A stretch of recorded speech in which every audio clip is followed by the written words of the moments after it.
All right, let's do part two. We have just covered James Madison and the War of 1812. So now we're going to switch to James Monroe and talk about the era of good feelings. Okay. And the question is, was it really that good?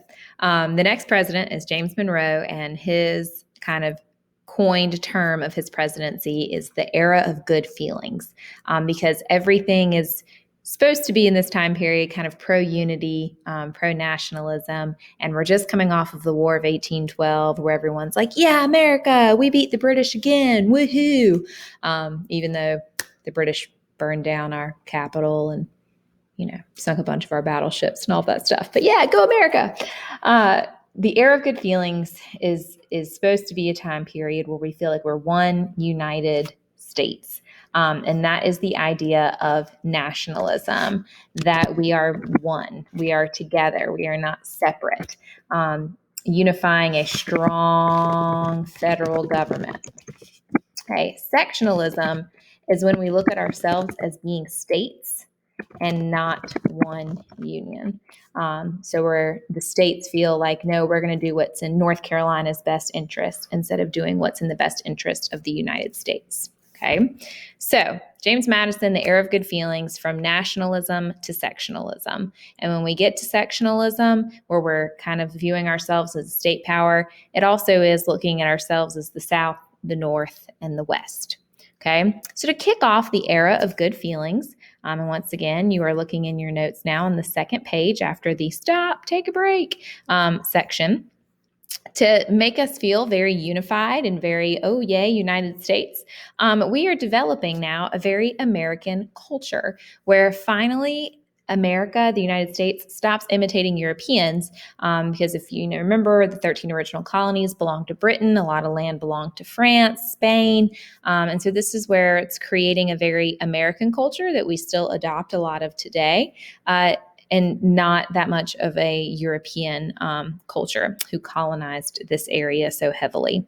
There's a lot of American art, and one of the most famous things is the Hudson River School.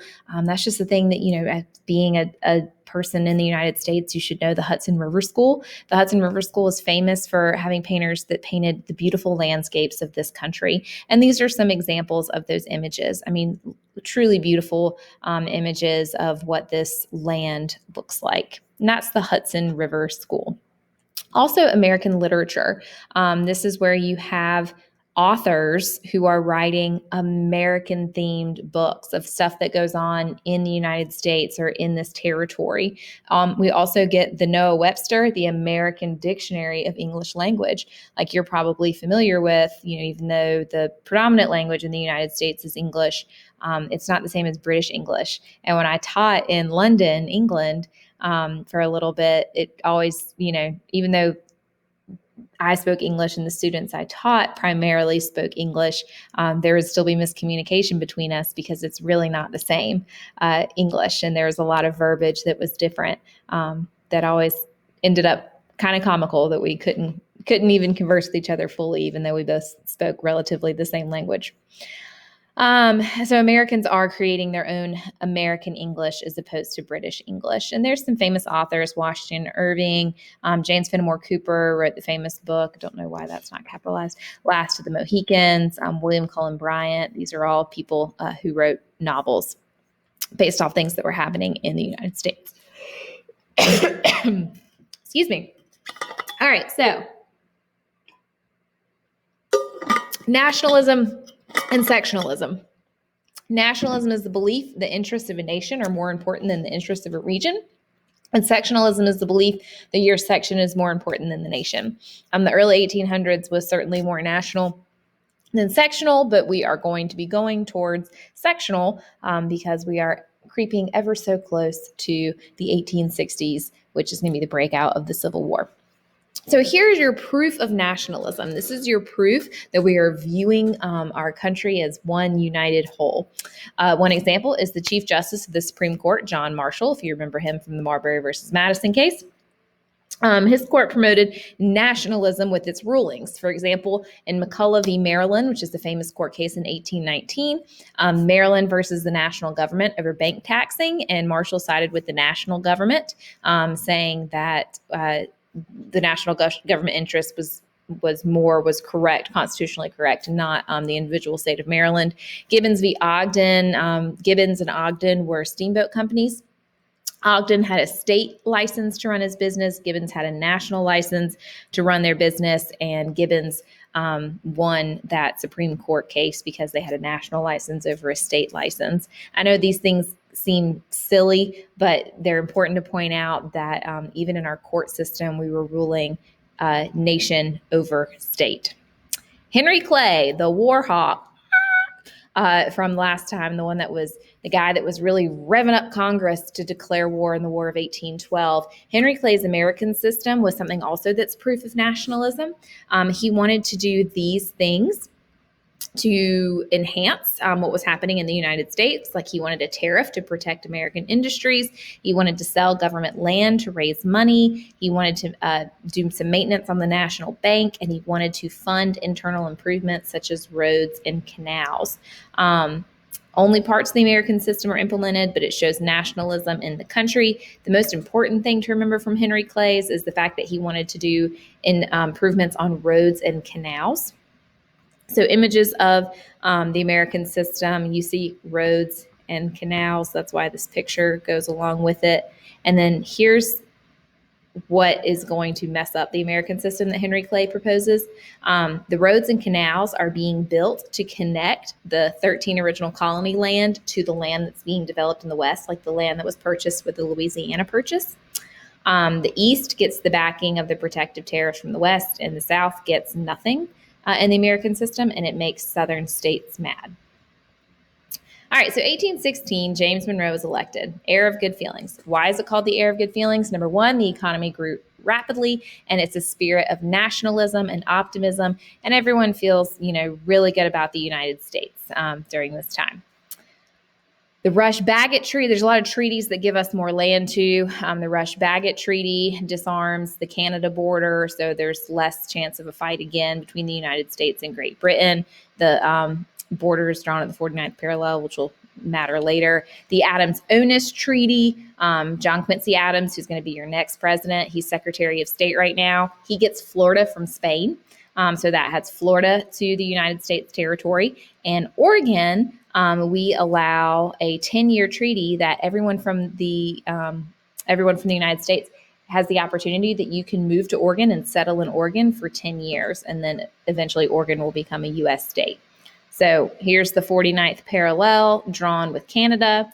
Oregon territory can be settled by people in the United States. And the Adams-Onis Treaty gives us Florida and then marks the rest of this as Spain.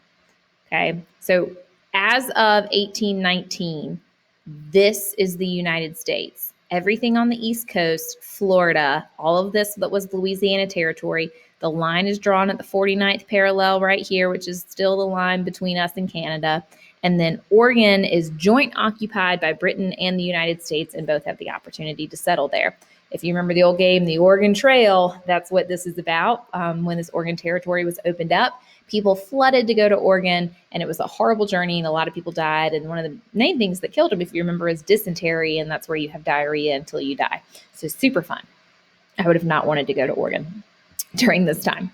Other examples of the era of good feelings. This is the big, big, big kicker for James Monroe and his presidency, the Monroe Doctrine. Here's the background. That's, you don't have to write this down on your notes, but just to understand. Europe, mainly Spain, had neglected their colonies in Central and South America while fighting Napoleon Bonaparte in the early 1800s in Europe. America now traded with these newly independent countries, and Spain wanted their colonies back in Latin America, like Mexico and below, which would cause America to lose cheap trading partners.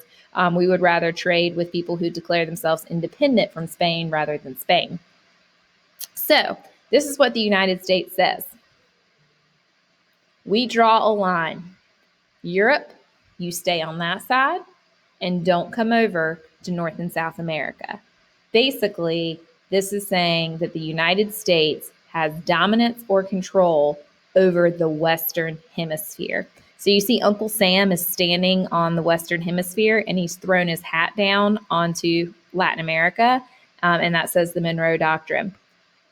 Where this can be seen as a good thing, that the United States is saying, hey, South America, we have your back. We're not going to let Spain come back over here and control you. It's also saying, hey, South America, Spain's gone. We're your new daddy. You need to listen to what we're going to tell you to do, and you need to only trade with us.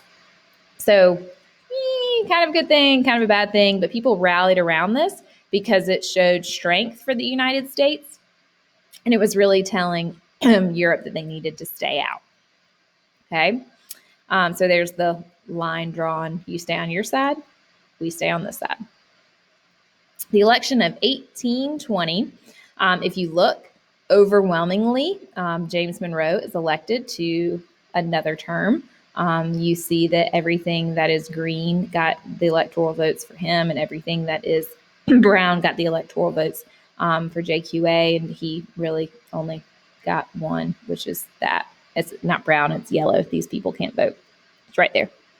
So terrible loss for JQA, even though he's going to be president next. All right. So we've had this whole feeling of nationalism and unity and everyone together. James Monroe just said the Monroe Doctrine, which made everybody go, yeah, America again. Like, ooh, Europe, you stay on that side. We're on this side. Don't you come over here. Well, now we're going to a second term really kind of see the era of good feelings come to an end.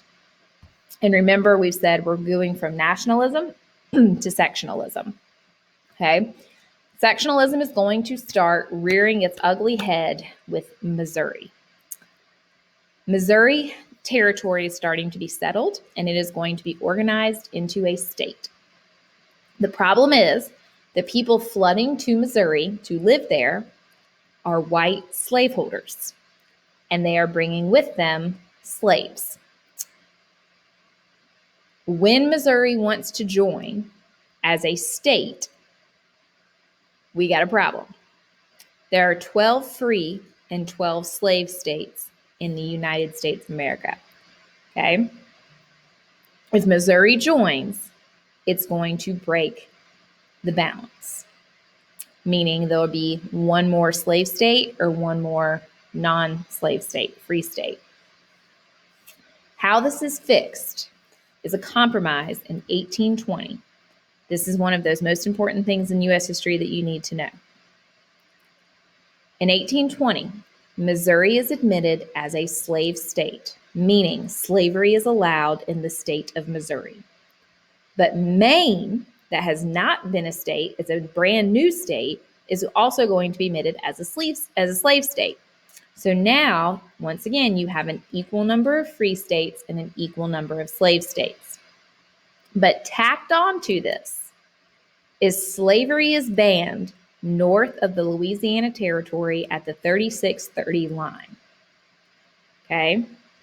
The Missouri Compromise solved this immediate issue, but this is showing us that slavery is going to be a future issue in the United States, and it is going to start to cause sectionalism, especially when you draw a line and say slavery is allowed below this line, but it's not allowed above this line.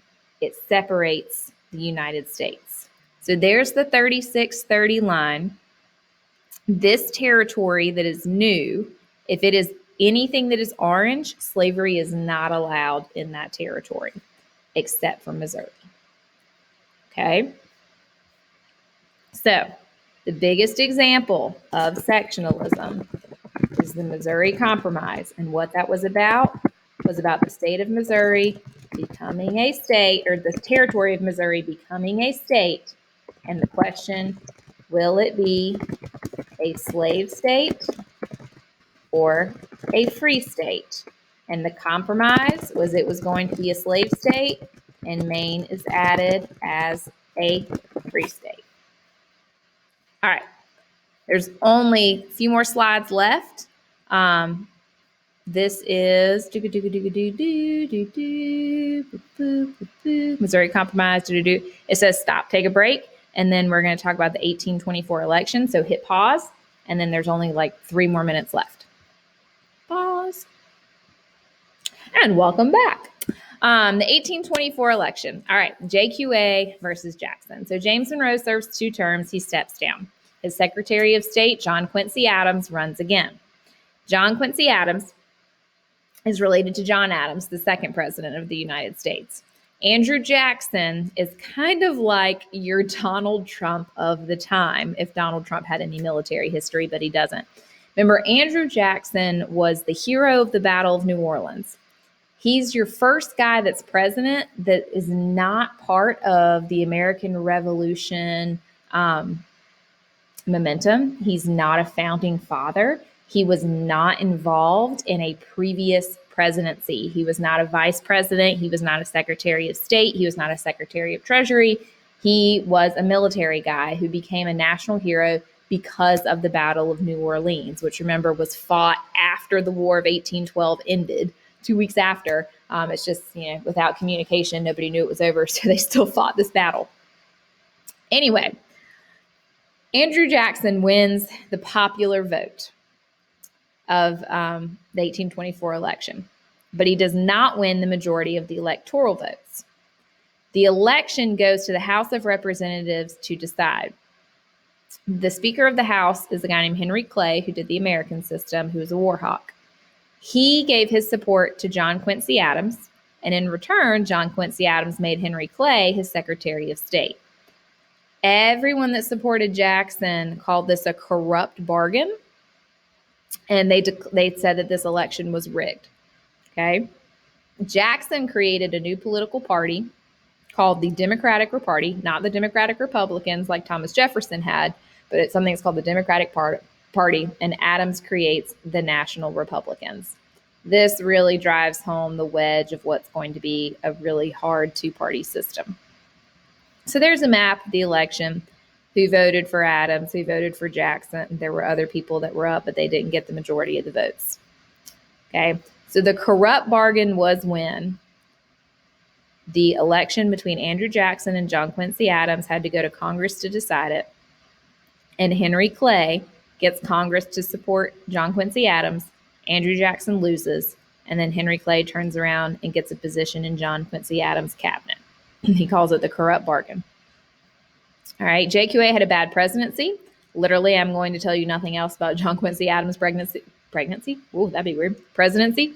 It was full of scandal. People didn't like him. It was terrible. So he served 4 years, and then Andrew Jackson whoops his tail in the 1828 election.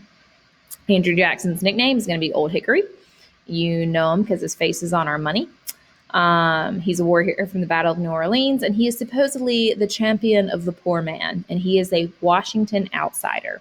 He's kind of your first non-politician president, which is why a lot of people compare him to Donald Trump. Now, we'll talk about Andrew Jackson's presidency next week, but let me go ahead and tell you, I'm shocked that his face is still on the $20 bill. Andrew Jackson is going to be a very bad president because he does things like the Trail of Tears. He's a raging racist and does a lot to divide the United States. So he's really not that good of a president, but for some reason, we still talk about him a lot. So you'll learn everything you need to know about him next week. Good job.